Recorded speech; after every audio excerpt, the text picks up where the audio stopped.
আপনার দাদা বা ভাই যারা রয়েছে তারা আপনার প্রাপ্য সম্পত্তির ভাগ দিতে চাইছে না, কিংবা আপনি জমিটি বিক্রি করতে চাইছেন সেই সম্পত্তি, সেটা কিন্তু ভাগ তারা দিতে চাইছে না এবং বিক্রি করতেও বাধা দিচ্ছে।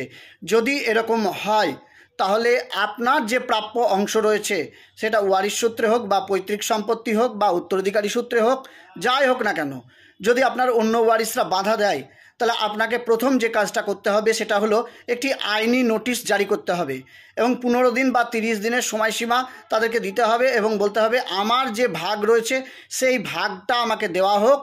আর যদি না দেওয়া হয় তাহলে কিন্তু আমি আইনগত ব্যবস্থা নিব। এই বলে কিন্তু আপনাদেরকে সেই আইনি নোটিশটা জারি করতে হবে। তারপরেও যদি দেখা যায় যে তা কোনো কাজ হচ্ছে না, তাহলে কিন্তু আপনাকে সেই আইনগতভাবে কোর্টে যেতে হবে, দেওয়ানি কোর্টে, দেওয়ানি আদালতে গিয়ে পার্টিশন স্যুটের মামলা করতে হবে। সেখান থেকে প্রাথমিক ডিক্রি